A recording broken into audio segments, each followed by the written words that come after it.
జగన్మోహన్ రెడ్డి వాళ్ళందరికన్నా పెద్ద దేవుడు అండి, మామూలుగా కాదండి, మానవ రూపంలో ఉన్న దేవుళ్ళు అండి, వాళ్ళతో పాటు నేను కూడా దేవుణ్ణే ఇలాగే చెప్పుకుంటూ వస్తారండి. ఇంకా నేను ప్రెస్ మీట్ పెట్టింది, మళ్ళీ సేమ్ స్టోరీ, మళ్ళీ పాచంతకాయ పచ్చడే. ఇంకా అప్పట్లో అలా జరిగింది, ఇప్పట్లో ఇలా జరిగింది, ఆమెను చంపేశారు చంద్రబాబు నాయుడు గారు, ఈయన చంపేశారు చంద్రబాబు నాయుడు గారు, ఇవే ఆరోపణలు. ఒకసారి ఏమని మాట్లాడుతుందో వినిపిస్తానంటే, అంటాడు నీ నువ్వు మళ్ళీ తిరిగి రాజకీయుడైనటువంటి ఎన్టీఆర్ గారిని పొట్టన పెట్టుకున్నావు. అట్లాగే నీకు అడ్డం లేకుండా, ఎవరు ఎదురు లేకుండా నువ్వే కంటిన్యూ ముఖ్యమంత్రి కావాలని ఒక దురుద్దేశంతోనే వైఎస్ రాజశేఖర రెడ్డి గారి మరణం వెనక కూడా అందరూ నిన్నే వేలెత్తి చూపారు. తెలుసా నీకు చంద్రబాబు నాయుడు? ఎందుకంటే నువ్వు అసెంబ్లీలో 3 రోజుల ముందే కదా నువ్వు మళ్ళీ తిరిగి రావని మాట్లాడిన మాటలు అప్పుడు ప్రతి ఒక్కళ్ళు కూడా తెలుగునాటి మాట్లాడుకున్నారు. నీకు అన్ని తెలుసు, ఎందుకంటే ఆ కుట్రకి నువ్వే కదా కేంద్ర బిందువు. సరే, ఒక నిమిషం. ఆ కుట్రకి ఎవరు కేంద్ర బిందువో ఇప్పుడు క్లారిటీగా ఒకసారి గతంలో జరిగిన సంఘటనలు ఒకసారి మనం గుర్తు చేసుకుంటే మనకి పిక్చర్ క్లియర్గా కనబడిపోద్ది. ఆ రోజున రాజశేఖర రెడ్డి గారు చనిపోయిన తర్వాత శవం కూడా ఇంటికి రాకముందే సంతకాల సేకరణ చేశారు. జగన్మోహన్ రెడ్డి ముఖ్యమంత్రి అవ్వడం కోసం సంతకాల సేకరణ జరిపారని చెప్పేసి ఇప్పటికీ కూడా అప్పటి సీనియర్ నాయకులు, కాంగ్రెస్ పార్టీ అప్పటి సీనియర్ నాయకులు ఇప్పటికీ కూడా మాట్లాడుతూ ఉంటారండి.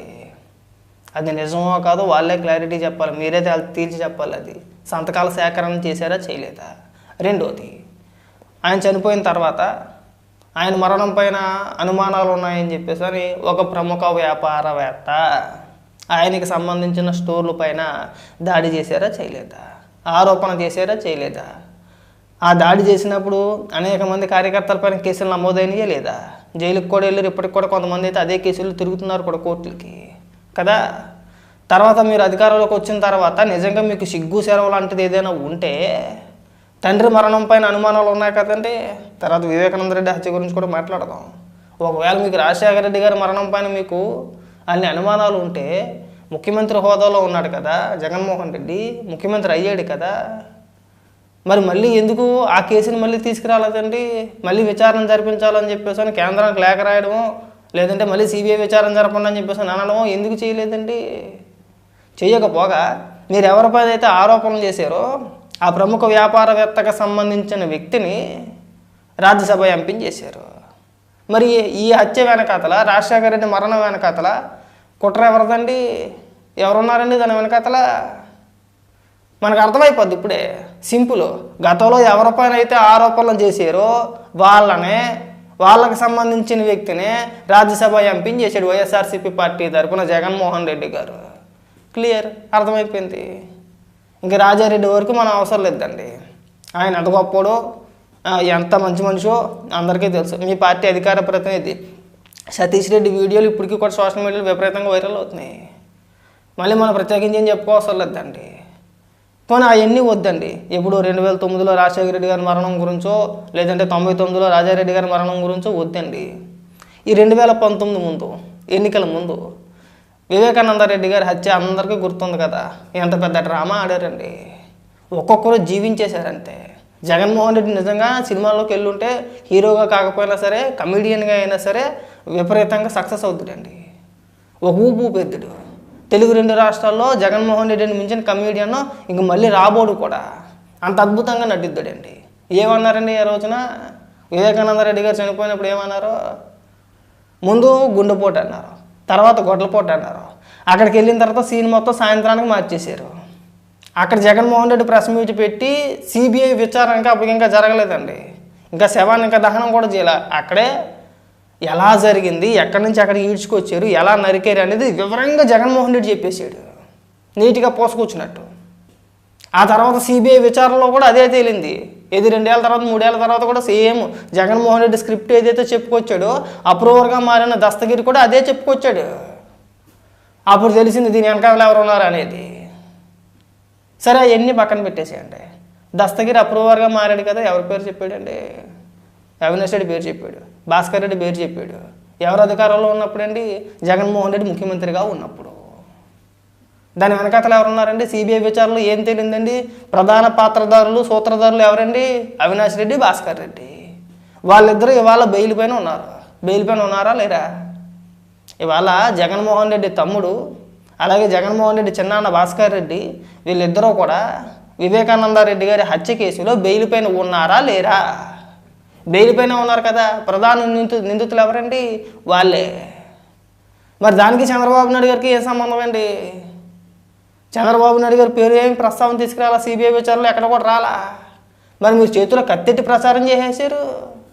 అలాగే కోడి కత్తి జగన్మోహన్ రెడ్డి తన పైన తాళి చేయించుకున్న దాడి విపరీతంగా ప్రచారం చేశారు, విపరీతంగా ఇచ్చేసారు. బాబు ఏం లేదంటే మా తాతను చంపేశారు, మా నాన్న చంపేశారు, నన్ను వేసేపోయారు, మా చిన్నాన్న చంపేశారు, ఇంకా మా ఫ్యామిలీని మొత్తం నాశనం చేద్దాం అనుకుంటున్నాడంటే ఇంకా బాబు మీకు పుణ్యం ఉంటుంది, మేము బతకాలంటే మా ఫ్యామిలీ బతకాలంటే మమ్మల్ని ముఖ్యమంత్రి చేస్తేనే కానీ మేము బతకలేమని చెప్పేసి మొత్తం ఎంటైర్ ఫ్యామిలీ మొత్తం రోడ్డెక్కి గోల గోల గోల గోల గోల గోల చేశారు.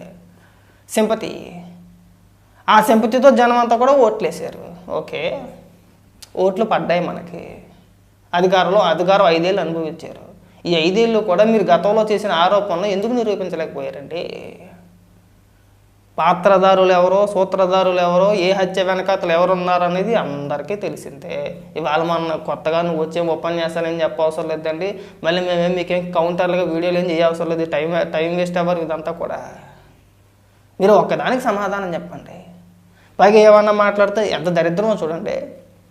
ఇంతకు మించిన దిక్మాలతనం నీచత్వం ఇంకోటి ఉండదేమో. రాజశేఖర రెడ్డి గారి కూతురు షర్మిల గారికి డబ్బు ఇచ్చి చంద్రబాబు నాయుడు గారు కొనేశారు. అంటే ఇంతకు మించిన దిక్మాలతనం ఇంకోటి ఉంటుందా అండి? ఇంతకు మించిన దౌర్భాగ్యం ఒకటి ఉంటుందా? ఇది సరే, వాళ్ళ ఫ్యామిలీ విషయాలు ఏదో 100 ఉంటాయండి. ఆస్తి తగాదాలా, ఇంకోట లేదంటే జగన్మోహన్ రెడ్డి రాజకీయంగా షర్మిలను వాడుకొని వదిలేశాడు, ఇంకోటి అని ఉంటాయి. వాళ్ళకి డబ్బులు ఇచ్చి చంద్రబాబు నాయుడు గారు కొనేశారు. విజయమ్మ గారికి డబ్బు ఇచ్చి కొనేశారు. ఇవాళ తల్లిని చెల్లిని చంద్రబాబు నాయుడు గారు దూరం చేశారట. తల్లిని చెల్లిని ఎవడైనా దూరం చేస్తాడా?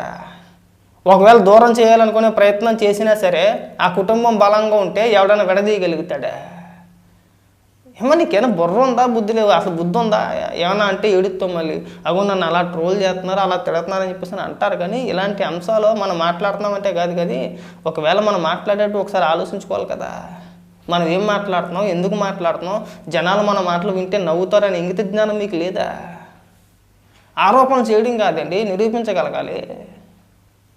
గతంలో మీరు చేసిన ఆరోపణ ప్రతి దాని వెనకాతల తిరిగి మళ్ళీ మీరే ఉన్నారని చెప్పేసి అని తెలుస్తుంది. అక్కడ ఆధారాలు అలాగే దొరుకుతున్నాయి.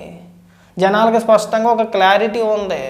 పైగా మీలాంటి వాళ్ళు అందరూ వచ్చేసి అనుకుంటా మూతి తిప్పుకుంటా ముక్కు తుడుచుకుంటా మీరు ఏది మాట్లాడితే అది అయిపోద్దా అండి?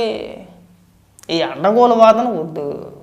మీకు ఏదైనా కానీ క్లారిటీగా ఒకవేళ రాజకీయంగా మాట్లాడేయాలి అనుకుంటే రాజకీయంగా బోల్డ్ అంశాలు ఉన్నాయి, మాట్లాడవచ్చు. అని జగన్మోహన్ రెడ్డి ప్రజా సంక్షేమం గురించి అంటే ప్రజా సమస్యల గురించి మాట్లాడేశాడంటే జగన్మోహన్ రెడ్డే మాట్లాడాడు. ఇంకా చాలా మాటలు మాట్లాడారు. వంగవీటి రంగా గారి గురించి, లేదంటే ఇంకొక జర్నలిస్ట్ అనో, లేదంటే ఇంకొకరనో.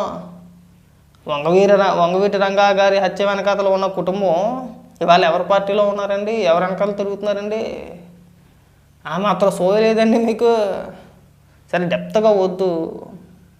మనం ఏం మాట్లాడాలి, ఎంతవరకు మాట్లాడాలి అంతవరకు మాట్లాడితే సరిపోద్ది. హత్య రాజకీయాలు ఎవరు చేస్తారో, ఎవరు ప్రోత్సహిస్తారో, దాని వెనకాతలు ఎవరు ఉంటారనేది అందరికీ తెలుసు. మనం ఏం ఇవాళ ప్రత్యేకించి చెప్పవసరం లేదు. గూగుల్లో అలా కొడితే ఇలా వచ్చింది. ఎవరి చరిత్ర ఏంటి అనేది వాళ్ళ టెక్నాలజీ మారిందండి. మనం సోషల్ మీడియా యుగంలో ఉన్నాం. ప్రతి ఒక్కరి చేతిలో ఫోన్లు ఉన్నాయి, స్మార్ట్ ఫోన్లు ఉన్నాయి. నీ చరిత్ర ఏంటి, నా చరిత్ర ఏంటి, జగన్మోహన్ రెడ్డి చరిత్ర ఏంటి, లేదంటే చంద్రబాబు నాయుడు గారి చరిత్ర ఏంటి, వాళ్ళ కుటుంబ నేపథ్యాలు ఏంటి అనేది ఒక్కసారి మనం అలా టైప్ చేస్తే వచ్చేద్ది. ఎవరిది నేర చరిత్రో లేదంటే ఎవరిది నేర చరిత్ర కాదో చేతిలో ఫోన్ ఉంది కదా, అలా టైప్ చేసి చూస్తే వచ్చేద్ది నిమిషాల వ్యవధిలో. లక్ష్మీపార్వతి జీవిత చరిత్ర ఏంటి అని కొట్టంగానే వచ్చేద్ది.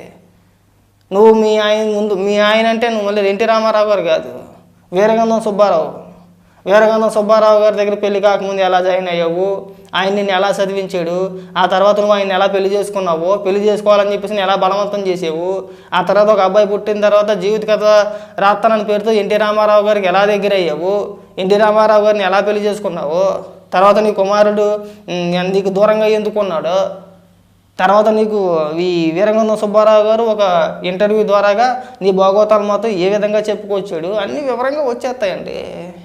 ఇక్కడ ఎవరి చరిత్ర దాగేది కాదు. మీరు దాయాలనుకున్నా, నేను దాయాలనుకున్నా, లేదంటే ఇంకొకరు దాయాలనుకున్నా చరిత్ర ఎప్పటికీ దాగదు.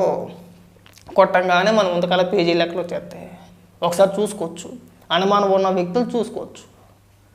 మీకేదో తప్పక మీకేదో గొర్రెల మందు ఉంది, భజన చేస్తున్నారో మోస్తున్నారో వాళ్ళకి కర్మ కాలిపోయి వాళ్ళకి తెలివితేటలు లేక ఆ మాత్రం అవగాహన ఇది లేక తప్పని పరిస్థితుల్లో మీకు భజన చేస్తున్నారేమో. కానీ ఒక్కసారి వాళ్ళకి కూడా మీ చరిత్ర తెలిసిందంటే మీ ముఖం మీద వాళ్ళే తుప్పుకుని చేస్తారా? ఎవరు ఆరోపణ చేశారండి?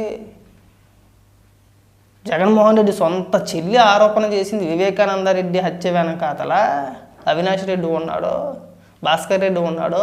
వాళ్ళిద్దరిని కూడా జగన్మోహన్ రెడ్డి సపోర్ట్ చేస్తున్నాడు. ఇవాళ జగన్మోహన్ రెడ్డి అండ చూసుకొని వీళ్ళని ఏమీ చేయలేకపోతున్నారు. అక్కడ దాకా ఎందుకు? ఈ వివేకానంద రెడ్డి గారి హత్య కేసులో అవినాష్ రెడ్డి గారిని అరెస్ట్ చేయడానికి సిబిఐ ప్రయత్నిస్తే కర్నూలులో స్టేట్ పోలీసులను పెట్టి, మన రాష్ట్ర పోలీసులు పెట్టి ఎంత డ్రామా ఆడించారు. అవినాష్ రెడ్డిని అరెస్ట్ చేస్తే రాష్ట్రం మొత్తం తగలబడిపోద్దండి, ఈ ప్రాంతం మొత్తం అల్లకల్లలో అయిపోద్దని చెప్పేసి సిబిఐని మెదరగొట్టేశారు. మీరు హిస్టరీ మర్చిపోతావు, కొట్టండి అలా వచ్చింది ఇలాగా. ఇప్పుడు చెప్పండి, ఎవరి హత్య వెనకాతలు ఎవరు ఉన్నారో, ఎవరిని ఎవరు కాపాడారు ఇప్పటి వరకు కూడా?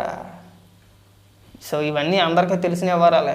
మళ్ళీ మీరు లక్ష్మీ పార్వతిని తీసుకొచ్చిన ప్రతిసారి మీరు ఏదో అనుకుంటున్నారేమో, చంద్రబాబు నాయుడు గారి కుటుంబ సభ్యుల గురించో, కుటుంబం గురించో, లేదంటే ఇంకొక దాని గురించో మాట్లాడించేస్తే అయిపోద్ది, డైవర్ట్ అయిపోతారని చెప్పేసి అని లక్ష్మీ పార్వతిని తీసుకొచ్చి మాట్లాడిపిస్తే మీకే నష్టం.